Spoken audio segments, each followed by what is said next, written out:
What a Friday afternoon turned Friday evening at beautiful Belmont Park. Blue skies, an oasis, 430 acres. We are home to 2,000 horses and many racing fans. The backyard alive and well. Some Friday night tunes, in fact, getting ready to get underway. Just a few yards from where the Mig and I, a few yards and maybe a couple stories down into the backyard. But we're perched our usual spot high above the finish line at the Big B. Jason Blewitt, Richard Migliore. Could you ask for a nicer Friday night in late June than the one we're sitting in right now? Absolutely beautiful, and the crowd here was good. A lot of people barbecuing. It was fun to see. It was fun to smell, as a matter of fact. I was going to go over and introduce myself, see if I could hustle a hamburger or something. Everything smelled so good. They know your name. And I tell you what, though, it's still buzzing out in the backyard, so it's good to be here, and it's nice when you see people having a good time. That's what this place is all about. Family, friends, thoroughbred racing. Day 3 of summer. Summer has just begun. We've got 4th of July coming up, and good to see Belmont Park, the old gal. She is well over a century old, but she puts on a good face, and she is always standing tall and proud, and that was the case with this 9-race card. Now, no one will confuse, with all due respect, and not to denigrate, and I say with peace and love, Parks Racing with the Saratoga Race Course. But sounds like they're switching things up regarding their live racing schedule, Mig. Coming this fall, a little bit of a fall festival after a break in August. Well, it seems like the fashionable thing, the in vogue thing to do in racing is to create these kind of racing festivals, make them events. Well, Parks is following suit, and they're certainly adding a lot of money to their purse structure for the festival and kind of a different look in their schedule. Well, looking forward, talking about that different look in their schedule, 7-week break from December 27th through February 13th, so maybe you get some horses funneled north to the inner track and the Big A. Maybe that helps us out going forward, but $100,000 overnight stakes, $90K, 3 other thens, and it'll be 32 days long. Should be interesting to see what they do down at Parks regarding horse players and, of course, the kind of product they're able to put out from the starting gate to the finish line. Well, I think horse players want to bet on a quality product. They want to be able to look at a race and really come up with the right horse, not just kind of a crapshoot, so to speak. Mm-hmm. But I think if you build it, they will come. If you put up the money, they will come. And you have to be silly not to try to run for those purses, just like during that break, you'd be silly not to come to New York and compete for these purses. And success, what do they say? Follows success, and that leads us to our next headline with 7-time Eclipse Award-winning trainer Todd Pletcher and his star sprinter in the making, Rockfall. On a day, Todd turned 48 years old. A happy Belmont Insider birthday to Todd Pletcher. Rockfall worked an easy half at Saratoga as he readies for his summer engagements upstate. Well, he's already up there acclimating to the altitude of the foothills of the Adirondacks, and certainly the spa waters can't hurt. Rockfall is a serious sprinter, and be looking forward to seeing him amongst many good horses at the spa this summer. He seems like he's custom-made for that Grade 1 Vanderbilt in a division that disarray might be too strong a statement, but Private Zone's better beyond 6. You don't know what you're getting with Work All Week, who lost his seasonal debut, and who knows where Secret Circle is, because he's a terrific old campaigner. He can't give you over 3 or 4 starts a year. Yeah, and we're looking also for Saludos Amigos to make his debut back from Dubai. So, yeah, I think it is a division ripe for someone to kind of take control of it. And I think Rockfall has kind of positioned himself that he could be the horse if he takes one more step forward. And we lost Shared Belief earlier in the year. What was that, mid-April or so down at Charlestown, where he came out with that minor injury that will sideline him for the time being. And there's room atop the handicap division. And Tonalist is already there by virtue of his big win in the Westchester and second in the Naira.com Met Mile, but he can grab another major stake here over this main track at Belmont in next Saturday's Suburban. The Suburban's always been a very prestigious race. It's got a big purse. His breeze this morning was terrific. It was more steady, but I liked his gallop out. Everything I heard about it, everything I saw from it, points that he is ready for a big effort in the Suburban. And, make no mistake, his Met Mile was a very good effort. He got beat by a very good horse and didn't have the greatest trip, although I think he was second best on the day. Belmont Gold Cup winner already. You add the Suburban to the mix, and he'll be favored no matter who shows up. Not many horses have won that Belmont trifecta. Do you know the last? You got to go back a quarter century. There's your hint. The last horse to do it. So you're talking Belmont? 1990, yeah, 1990. 1990, wow. Yep. So who won the Belmont in 90? I can't remember. Easygoer. Easy goer. Well, I guess he came back in the Suburban as a 4-year-old. As a 4-year-old, right? Yeah, no, I should have had that. 1990. Yep. Wow. Lemon Drop Kid has won the Belmont Suburban. You had Flat Out win the Suburban, and of course the Gold Cup. But as far as winning the 3 of those, man, that is rarefied company. We'll see if Tonalist is up to the task next Saturday on Stars and Stripes I Day. think he is. I think distance suits him, obviously. And Christophe Clement's just having a great meet. All of his horses are firing on all cylinders. Right. Christophe had a few live ones in on today's card, as did the birthday boy Todd Pletcher and a whole other bunch of top horsemen. Let's get on to race number 3. We've got some soccer on the infield. I won't yell out goal. I just can't do it. But we'll have Luis Granderson yell out. That will be appropriate. But here's the man of the hour. We'll start things small for Larry today. We'll work him up. We'll give him a 3-horse field. The fields will grow as this show progresses. Here's the old 3-pack. Most eyes on Lubash as we get back to Friday's third. By a neck. Not a cat but a llama, a half length behind now, running in second, and Lubash will settle at the back of the 3. So the troika of Empire Staters moves up the backstretch, and Captain Gogan leads the way by a length over Not a Cat But a Llama, while the favorite Lubash is kept close, only 2 lengths off the lead. He and Junior Alvarado let the top 2 go after a 22 and 2 opening quarter mile. Captain Gogan by a length. Not a Cat But a Llama is second, and Lubash continues to track them intently in third. Only a length and 3/4 off the lead as Captain Gogan heads around the far turn. The long shot of the 3 has been in front every step of the way so far. Not a Cat But a Llama has been a length behind, and Lubash has been third throughout. But he's still in contention, and right behind Captain Gogan at the top of the stretch. Where's Lubash going to go? There's running room between the 2 of them now, and Lubash is going to try to squeeze on through there. Lubash comes charging on through in between Captain Gogan and Not a Cat But a Llama and takes the lead. It is Lubash in front, and he's pulling away. And Lubash and Junior Alvarado will win, wrapped up in the end as much the best by 4 lengths over Captain Gogan. Not a Cat But a Llama was third. The millionaire 8-year-old, a paid public workout. Lubash made the chalk players happy, and there's just something nice about watching a good horse do his thing out here at Belmont. I love this horse. He just shows up and does his job every time, ultra consistent. He looks great. At the age of 8, he's enjoying the game. Hats off to Christophe Clement. The form he's got this horse in, he's kept him in. And then to find an allowance race with a $75,000 purse that he actually fits into the condition, or basically the no condition. But, right. And obviously more horses were entered, but I guess Lubash scared them away. They said, you know what? Rather than potentially run second, we'll find another spot. And this 8-year-old son of Freud, he has built upon the $1 million plus. He's already got in the bank Christophe Clement, and I'll tell you, Junior Alvarado fits him to a T, and he was standing alongside the MiG, who also fits him with the T. Here we go.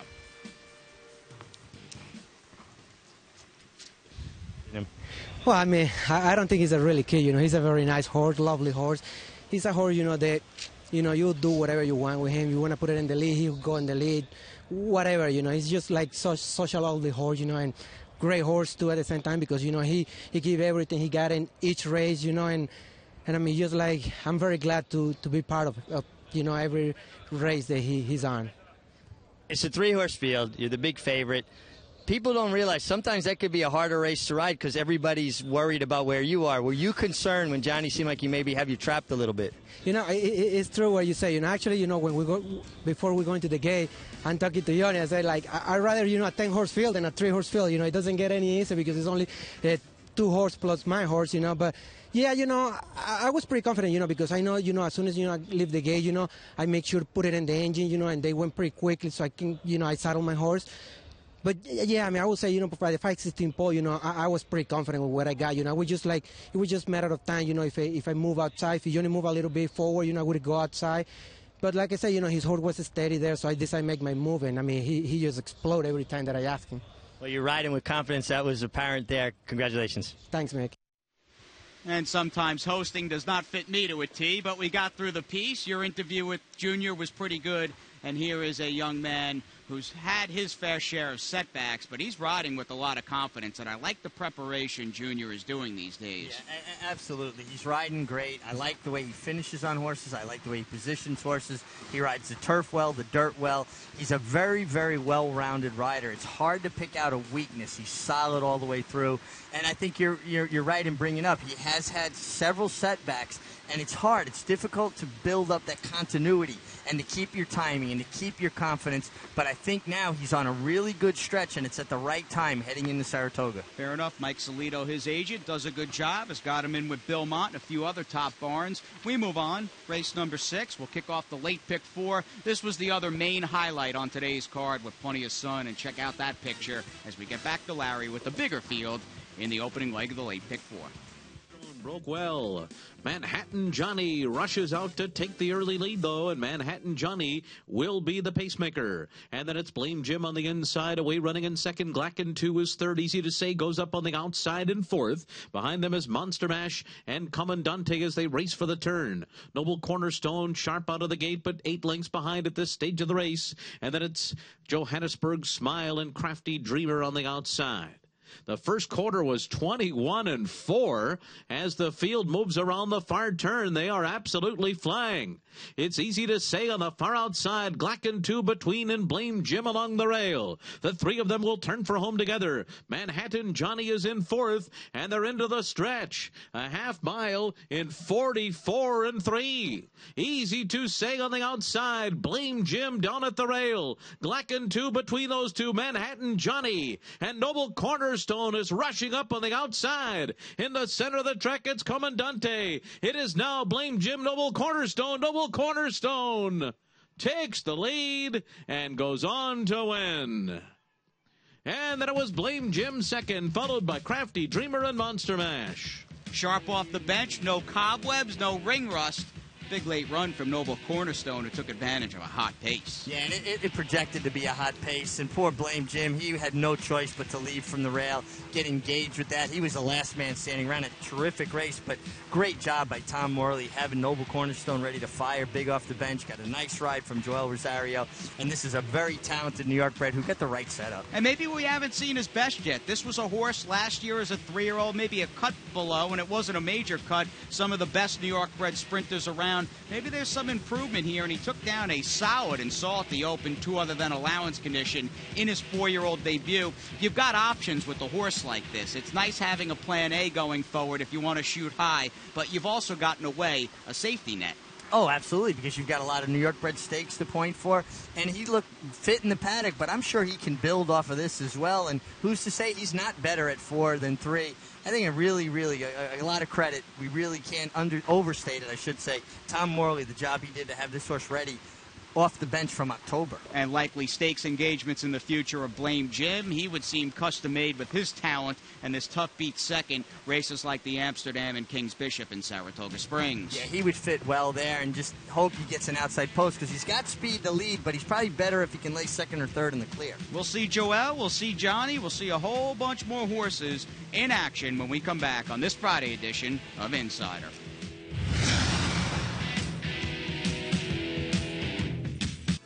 Hey, what's up? I'm Mikey D from Engine 9.5 Ladder 3.6. You're watching the Belmont Insider. With Jason Blewitt and Richard Migliore. Catch it.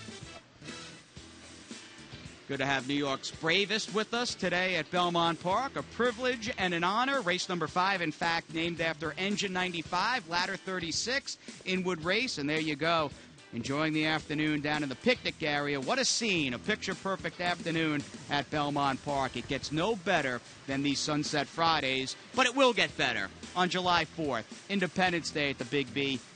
Stars and Stripes Racing Festival number 2, over $1 million in guaranteed wagers. We've got a $500,000 late pick 4, $250K the minimum in the pick 5, a late double for $250,000, and a $150,000 pick 6. Lady Eli, Tonalist, Bolo in the Belmont Derby. And how about, you remember a horse, Texas Red, who won the Breeders' Cup Juvenile? Yeah, pretty good 2-year-old. Had some setbacks, but looks like he's training well. Had that workout in between races at Santa Anita, and he's going to show up for the Dwyer. So another nice addition to the 3-year-old scene here in New York. We could use a few more good 3-year-olds, even though we already have that existing Triple Crown winner in American Pharoah. I'm sure quite a few of those people were part of the 90,000 for that 3-part masterpiece back on Saturday, June the 6th. Late double begins. We'll kick it off on the main. These are 3 and up fillies and mares, and the non-winners of 1.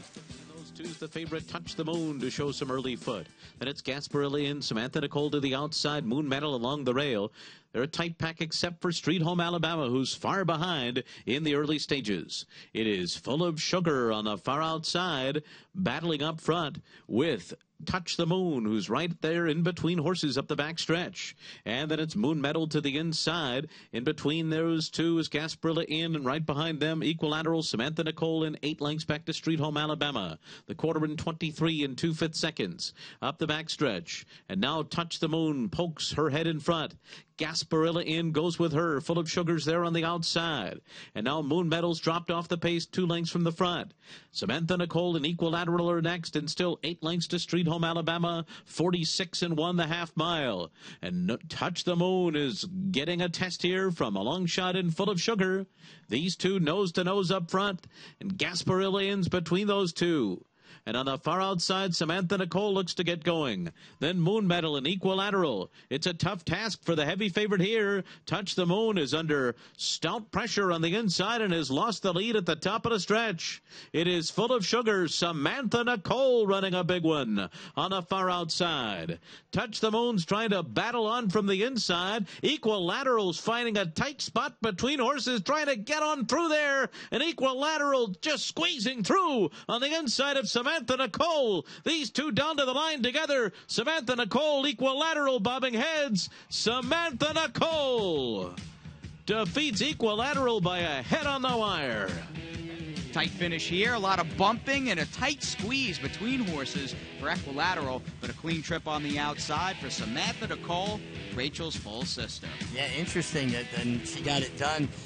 We did the Prattle together, and I said that I liked Equilateral. Maggie liked Samantha Nicole, so we gave you the exacta. She picked it on top, and I thought the favorite, Touch the Moon, never, ever looked comfortable. She looked like she wasn't striding out really fluently, under pressure the way, trying to get out. She just didn't look good, but it underscores how tough it is to go from 7 furlongs to a mile and a 16th in your second start, going from maidens to winners. You don't want to take those horses at that short a price. Good point going forward, a good nugget. We'll encounter that angle at Saratoga more than once, to say the least, and kind of need 6 years removed from Rachel's, what was that, a 22-length win, 20-length win in the Mother Goose. 6 years and a day removed from her older sister. We had Samantha Nicole win an A other than at Belmont on a Friday, the day before the Mother Goose. Kind of cool how that worked out. Yeah, it did, and obviously she's got big shoes to follow, and I don't think it's fair to make comparisons. She did have a nice gutted out win today. All right, few other highlights. Race 1 all the way down through race number 9 on a gorgeous Friday at Belmont with Larry Colmus. 1 furlong to go. It's Tis All Heart. Tis All Heart has taken the lead. Pure of Spirit to the outside. Middle of the course, Welcome Speech and General Ann down toward the rail. The 4 of them come into the final 16th together. General Ann, Pure of Spirit. Between those two, Tis All Heart. Pure of Spirit has won it over General Ann. 'Tis horses now, and they're into the stretch, and it is Fine Instincts on the outside. Fine Instincts alongside of Il Molino. Jay Quirk right behind them. Il Molino keeps on going on the rail. Jay Quirk now charging up into second. Fine Instincts is back to third. Il Molino. Jay Quirk coming. Il Molino, Jay Quirk. Jay Quirk, Il Molino. Jay Quirk in time. Just on the outside of Il Molino at the wire. And they're into the stretch, and Lightning Lily and Taylor Rice come to the 8th pole all alone. As Under the Moonlight tries to cut into the gap in second, then Samus and By Light of Day on the inside, past the 16th pole, and it's Lightning Lily. And Lightning Lily makes it look easy. Under the Moonlight was second, then By Light of Day and Samus. Rockford and Petroselli. And these two turn for home together. Rockford digs in. Petroselli dead even coming to the 8th pole. It's 3 lengths back to Rapdoro, who's third and trying to close in. The others have dropped out of contention. And here comes Rapdoro on the outside of Rockford and Petroselli, who went at it the whole way. And Rapdoro goes by him at the wire. Petroselli was second, and then it was Rockford and dead tight for 4th between Frost Jordan and Groom for Victory. Is right up alongside of elusive New Yorker. From the back of the pack, Payment Terms is coming on with a rush. Payment Terms is charging down the center of the course after a slow beginning. Payment Terms takes the lead and takes off for the wire. Payment Terms, much the best. True Rate second, Blanket finish for third. Looked like it went to Man of Fire, hit up to 45 3/2 mile. And on the inside now, Buckskin Doll goes up to take the lead. Believe in Faith starts to give way in second. No Shanks is closing on the outside. Wild Street Girl is next, and way on the outside, Mistaken Love is in the center of the track, but it's going to be Buckskin Doll. Buckskin Doll and Luis Saez will win. The race is going to be for second. Mistaken Love on the outside with Nordic Bird. Your turn 4th. Fletcher Barn had gone down with a few short-priced horses today, but the birthday boy did walk away with the victory, got the money in the last. A layoff filly who had not run in over 500 days in the right place at the right time. A good training job to take down that 40 maiden claimer. Yeah. Earlier, Mig, 3 p.m., in fact, with the first race on this Friday card, we had a steward's inquiry, and we'll get you back to Cappy's second look. Take us through the head-on of race number 1 off the quarter pole, and we want to focus in on the horses towards the outside. Towards the outside, horse in the green. Pure of Spirit with Irad Ortiz, angles out, and there wasn't bad, but he's going to go left-handed. He's going to come out into Welcome Speech with Rajiv Mirage. Now you can see how much separation between them in the field, and Rajiv Mirage has to constantly correct his filly and follow him out, and that slows the horse's momentum down. You can't continually come out into a horse like that. I guess the stewards didn't think it cost anybody a placing, but how do you know how much it cost Welcome Speech every time she has to slow her momentum down? Now, Rajiv did claim foul. They disallowed it. Personally, I would have claimed foul as well, and I would have been upset. You stopped my forward progress, and you can't constantly make the same mistake. And everybody knows I'm a big Irad Ortiz fan. I think he's a tremendous young talent. But you can't consistently do that. And the herding seems to have just kept up and kept going, and guys do it each and every race just about here, especially on the turf. Yeah, and a lot of contact in a lot of races today. 44 for Irad Ortiz. He won a couple today, and Luis Saez, he won 3 a few days ago, and another hat trick today. And he's riding the turf so well. A couple wins again on the turf today, but riding all around really well, gaining some really good momentum heading towards the spot. Day 43 tomorrow. A number of these trainers on the list will be in action, including Todd Fletcher. He's got one in the Mother Goose, as does trainer Kieran McLaughlin. Looking forward to that. We'll talk about it in the Saturday preview. Owner standings with another Friday in the books. One of these, Party at the Park, remains next Friday. Michael Dubb with 10, David Jacobson with 9. And there you go. Claims on the afternoon under the moonlight out of the 4th. And we had a few claims, Mig, out of race number 5. That $16,000 tag, pretty attractive to several people. Hope they can take that step forward and run for 25 up in Saratoga.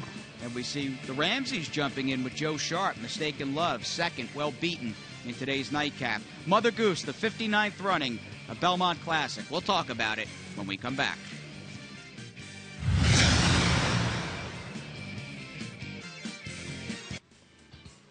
Back on Belmont Insider. We'll have that seen many times tomorrow. In fact, 10 races with that first post of 1:20 p.m. $300K, the minimum, in that Saturday late pick 4. And throw that ticket in on nyra.com or on the new NYRA.com mobile site. You hit it, we'll give you a 10% winner's bonus capped at $200. Race number 9, 59th running of the Grade 1 Mother Goose. Up first, Wonder Gal, who ran well Belmont Day, the Acorn. I thought she had a really good trip in the Acorn. I thought she finished well on the inside.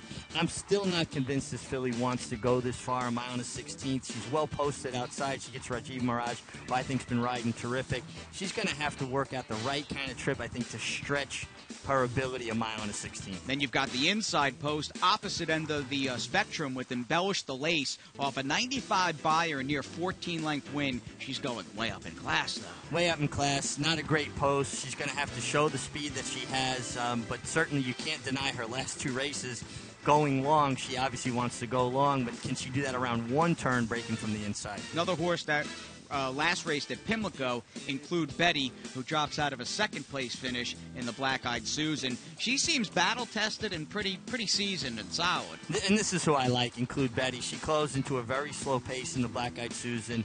Really got no help up front and probably was best in my estimation. I think she's going to get enough pace. I think the wide sweeping turns of Belmont are going to help her late run, and we get a look at Drayden Van Dyke, last year's Eclipse Award-winning apprentice. Have you liked what you've seen so far from him? Yeah, I think he's a good young rider and a good young kid. Now we go to Javier Castellano and Manny Franco, who will be aboard Eskin for Money and Danessa Deluxe, and they both faced each other in the GP Oaks.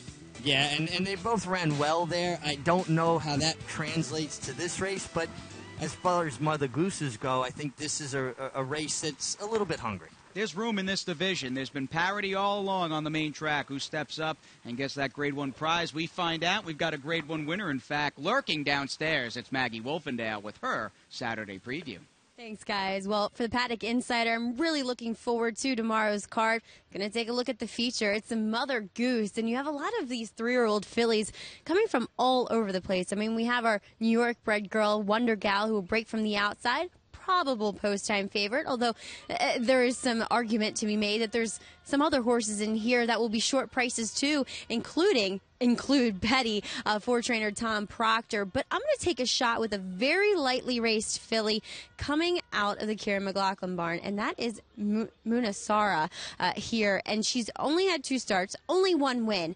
But I was just so impressed with her physically here in her start at Belmont that maybe she can step up here. And I think the more ground she gets, the better she will become as she does take it out to another 16th of a mile. So Munasara, I think, might be able to, well, at least run into the exotics at a fairly generous price. Guys, back to you. Kieran McLaughlin looking for a Mother Goose win with the unbeaten Munasara. Maggie is on board. She seems to be sort of the buzz horse going into Saturday's Grade 1. A post time of 5:28, 300K the minimum, and that late pick 4. The sun is setting. It's time to say goodbye, and we do it all again tomorrow here at Belmont Park.